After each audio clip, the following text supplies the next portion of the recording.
Gasté todos mis ahorros de una década en comprar y renovar la casa de los sueños de mi novia para pedirle matrimonio, y luego descubrí que su viaje de trabajo a Barcelona era en realidad para reunirse con su ex, un famoso arquitecto que nunca la había superado.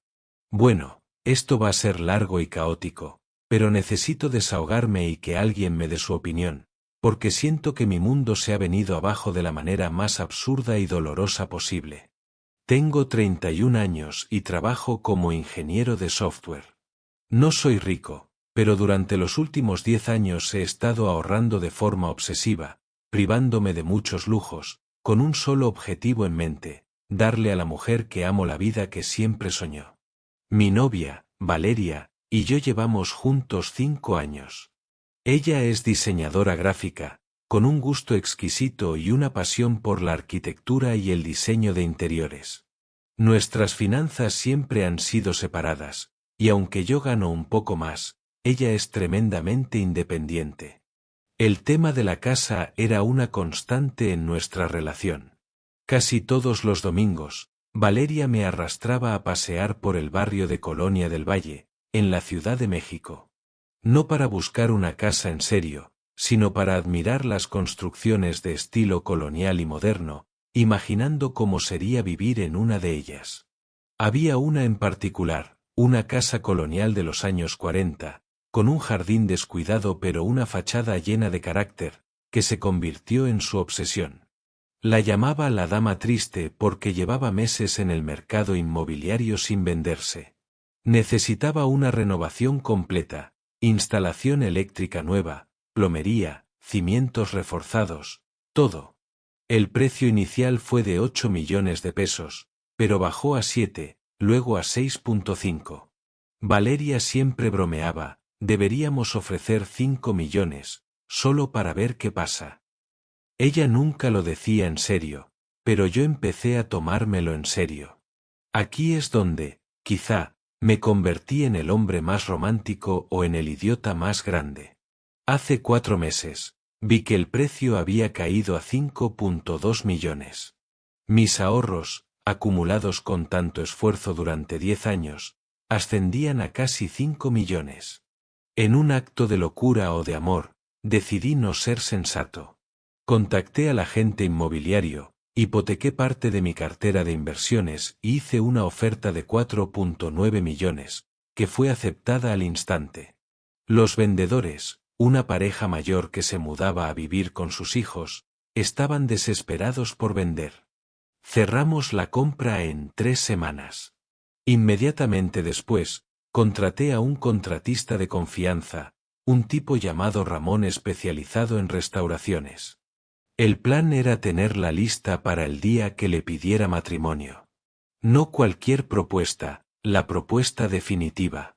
Quería llevarla a la casa renovada, darle la llave y pedirle que pasara el resto de su vida conmigo en ese lugar que tanto amaba. Las renovaciones fueron increíbles.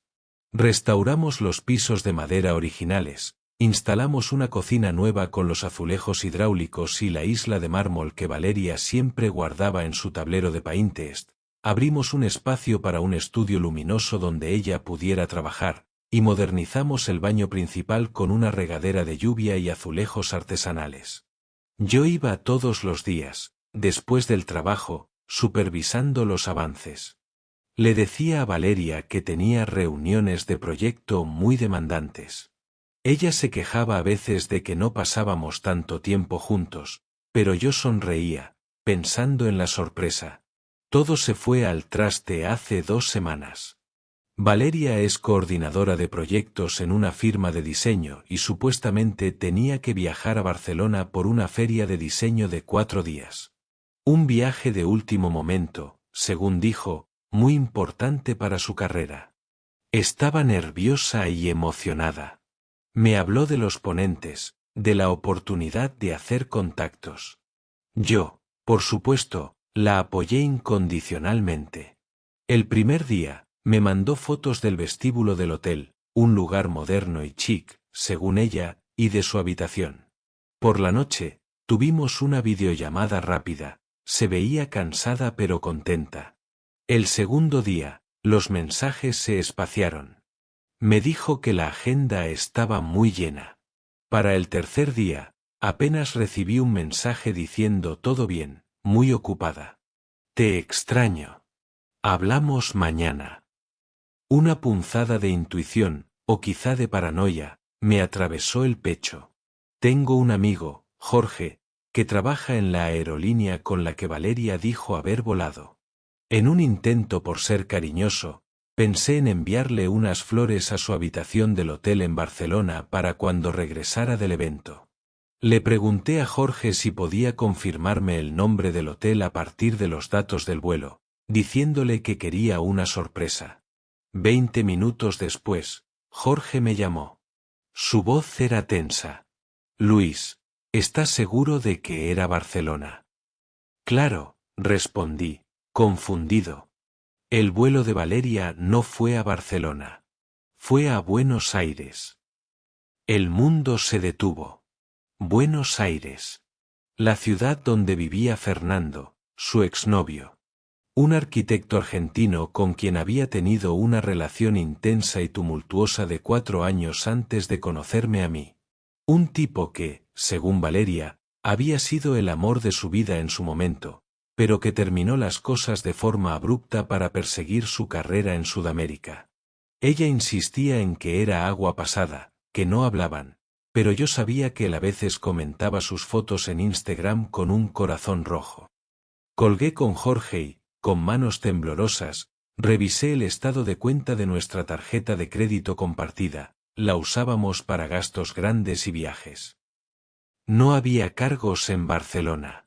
En su lugar, había una serie de gastos en Buenos Aires, un restaurante de parrilla en Palermo, un bar de tango en San Telmo, un hotel boutique en Recoleta. Lugares que sonaba demasiado específicos para ser una coincidencia. Sentado en el suelo de lo que sería nuestra sala, rodeado de muestras de pintura y catálogos de muebles, me sentí el hombre más ingenuo del planeta. Llamé a la hermana de Valeria, Ana, quien también es su mejor amiga. La conversación fue evasiva e incómoda. ¿Cómo va el viaje de Valeria en Barcelona?, pregunté, tratando de sonar normal. Ana hizo una pausa demasiado larga. Oye, Luis, pensé que ella te había dicho que los planes cambiaron. Cuando insistí, admitió a regañadientes que no sabía mucho, pero que creía que Valeria necesitaba resolver algo personal. No supo, o no quiso, dar más detalles. No dormí esa noche. Me pasé las horas recorriendo las habitaciones vacías de la casa. Cada detalle perfecto que había elegido para ella ahora me parecía una burla. La barra de mármol de la cocina donde imaginaba desayunando, la lámpara de cristal en el comedor para nuestras cenas, el jardín que había replantado pensando en que a ella le encantaría leer allí. Todo era un monumento a mi propia estupidez. Cuando Valeria regresó, al día siguiente, llegó radiante. Traía un pequeño regalo para mí, una corbata de una tienda que, según mis pesquisas, no existía en Barcelona, y me contó historias vibrantes sobre la feria, sobre un ponente famoso, sobre las tapas que había comido. Mostró fotos en su teléfono de supuestas calles de Barcelona, pero en una de ellas, al fondo, pude distinguir la silueta inconfundible del obelisco de Buenos Aires. Ella no se había percatado. No la confronté de inmediato. Necesitaba procesar el dolor y la rabia. Seguí yendo a la casa, viendo cómo Ramón y su equipo colocaban los últimos azulejos del baño, cómo barnizaban los marcos de las ventanas. Era una casa de ensueño, pero mi sueño se había convertido en una pesadilla. Una semana después, no pudo más. La invité a la casa. No le dije que era mía, solo que un cliente me había dado las llaves para que la conociera. Cuando abrí la puerta y la vi entrar, su reacción fue un poema de emociones. Asombro, alegría, confusión. Luis, es la dama triste, susurró, con los ojos muy abiertos. Pero está preciosa. La llevé de recorrido.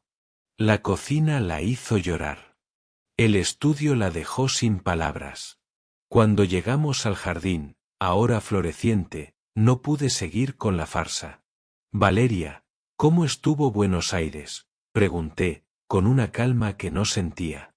Su sonrisa se congeló. Palideció. Intentó negarlo, balbuceó algo sobre un error, pero cuando le mostré los cargos en la tarjeta y la foto con el obelisco, se derrumbó. Admitió todo.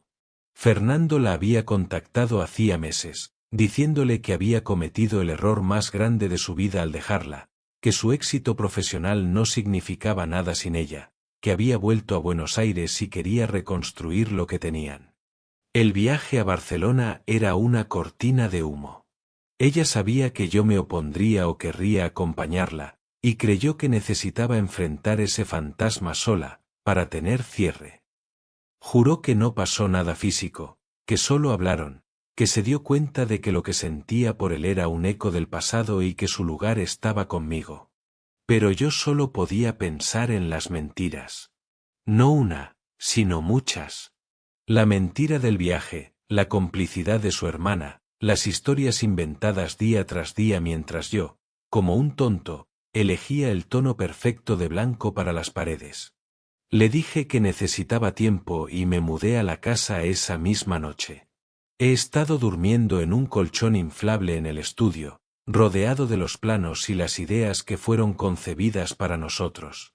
La propuesta de matrimonio, por supuesto, está cancelada. El anillo, que había comprado hacía meses, sigue escondido en mi caja de herramientas. Valeria no para de mandarme mensajes. Dice que lo siente, que cometió un error terrible, que quiere venir, que quiere ver la casa conmigo, que el viaje solo confirmó su amor por mí. Pero cada vez que camino por estos espacios silenciosos y perfectos, me pregunto si puedo construir una vida sobre cimientos de engaño. Esta casa tenía buenos huesos, como ella decía, y pudimos restaurarla. ¿Pero se puede restaurar la confianza una vez que se ha quebrado de esa manera? He invertido no solo mi dinero, sino mi fe y mi visión del futuro en este lugar. Ahora, ese futuro se siente tan vacío y lleno de ecos como estas habitaciones sin amoblar. Han pasado casi 2 semanas desde que conté mi historia. Gracias a todos por sus comentarios. Leerlos fue como tener un ejército de amigos objetivos dándome su opinión, y me hicieron ver cosas que, en mi dolor, no quería admitir. Muchos señalaron, con razón, que mi plan de comprar una casa en secreto, aunque bien intencionado, era una locura y una falta de comunicación gravísima. Es cierto.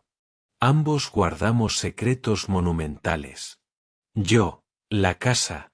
Ella, el viaje.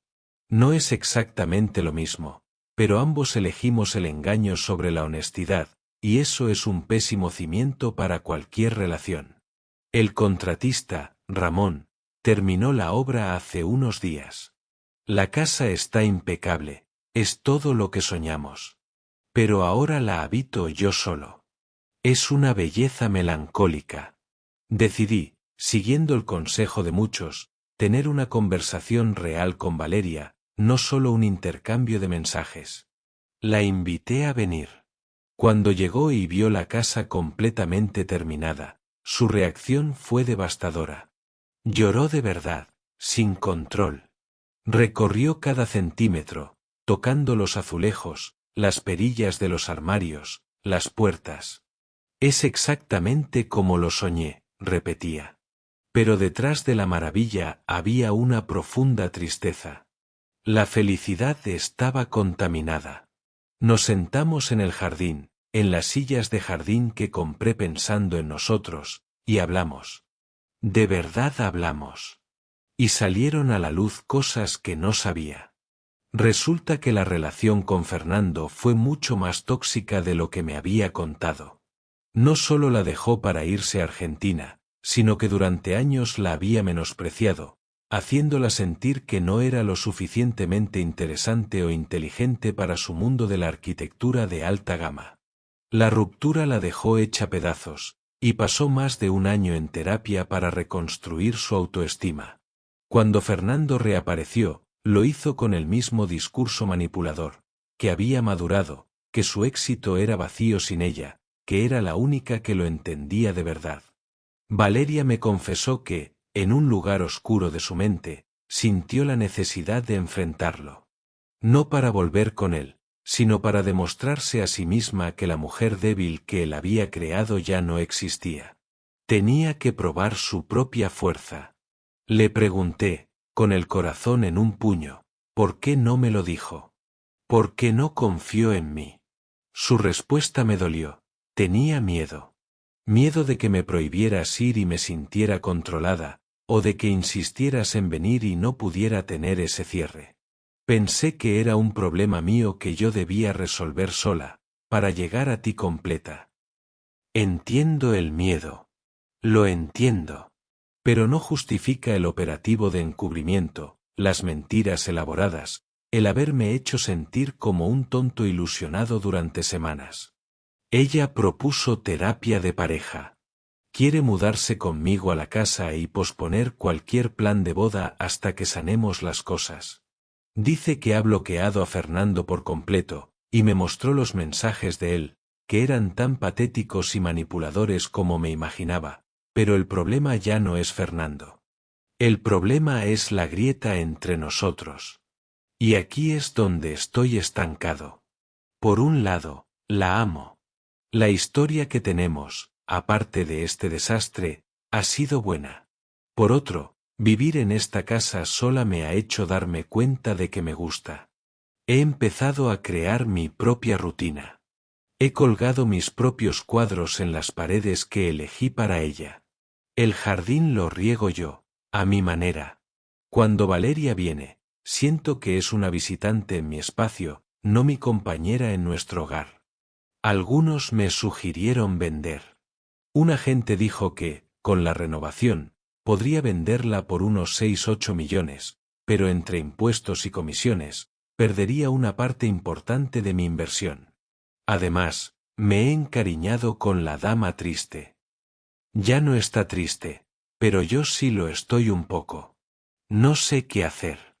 Intento la terapia, invierto más tiempo y dolor en intentar reconstruir algo que se quebró de forma tan fundamental. ¿O acepto que a veces, el amor no basta, y que la confianza, una vez rota, no se restaura como un piso de madera? Han pasado 3 semanas desde la última actualización. Tomé la decisión. Fue la más difícil de mi vida, pero creo que la correcta. Valeria y yo asistimos a 3 sesiones de terapia de pareja. Fueron intensas, dolorosas y reveladoras. Aprendí que mi gran gesto de la casa no era solo romanticismo, era una forma de evitar conversaciones incómodas sobre finanzas, compromisos a largo plazo y expectativas. El terapeuta lo llamó solucionar con acciones lo que no se comunica con palabras. Fue un golpe duro, pero justo. Valeria, por su parte, trabajó en su miedo a la confrontación y en su necesidad de validación externa, un resabio de su relación tóxica con Fernando. Aprendió que el cierre no se busca en el pasado ni en los ex, se construye en el presente con la persona que se ama, mediante la honestidad. Pero a pesar de los avances, a pesar de las disculpas sinceras y del trabajo de ambos, algo se había quebrado dentro de mí de forma irreversible. La terapia no me devolvía la fe. Cada vez que Valeria decía que llegaría tarde del trabajo, mi mente, de forma automática e incontrolable, calculaba si el tiempo coincidía. Cuando hablaba de un nuevo amigo, me preguntaba si había algo más. Ya no la escuchaba a ella, escuchaba a un posible mentiroso. Eso no es amor, es una prisión para ambos. Un día, después de una sesión de terapia particularmente agotadora, volví a la casa. Había comprado una mecedora para el jardín y un pequeño escritorio para el estudio, cosas que yo quería, no que creía que a ella le gustarían. Me senté en el jardín, con una taza de café, mirando las estrellas, y por primera vez en meses, sentí una paz genuina. Era mi paz, sola, pero era mía. No estaba teñida de ansiedad o de duda. Supe entonces que no podía seguir. No por falta de amor, sino porque el respeto y la confianza, los pilares de cualquier relación, se habían erosionado hasta un punto del que no podían recuperarse. Si ella se mudaba, esta casa, que se había convertido en mi refugio, se convertiría en un campo de batalla silencioso de recelos y revisiones constantes. Le debía más a ambos que eso. La siguiente semana, invité a Valeria a la casa por última vez. Se lo dije en el jardín, en el mismo lugar donde la confronté sobre Buenos Aires. Le dije que la amaba, que probablemente la amaría por mucho tiempo, pero que ya no podía ser su pareja. Que no podía casarme con el fantasma de sus mentiras, por comprensibles que fueran sus razones. Que merecíamos ambos un futuro donde la base fuera la verdad, incluso si esa verdad era que ya no podíamos estar juntos. Ella lloró. Yo lloré. Fue desgarrador. Pero también, en el fondo, sentí una liberación. No era la ira del principio, sino la tristeza serena de un final necesario. Le dije que la casa era mía, que iba a quedármela. Que entendía que era doloroso para ella, pero que necesitaba este espacio para seguir adelante. No puse objeciones cuando ella dijo que necesitaba tiempo y espacio sin contacto. Fue lo justo. Eso fue hace 10 días. Hoy, la casa ya no es la dama triste ni el monumento a un amor perdido. Es simplemente mi hogar. He empezado a pintar una pared de un color que a mí me gusta, un azul oscuro que Valeria odiaría. He adoptado un perro callejero que ahora duerme a los pies de mi colchón. Pronto compraré una cama de verdad. El anillo de compromiso lo vendí y usé el dinero para instalar una biblioteca empotrada en el estudio. Es un final triste, sin duda. No es el final feliz de las películas. Pero es mi final. Y es auténtico. A veces, la lección más dolorosa es que el amor, por sí solo, no basta para sostener una vida juntos.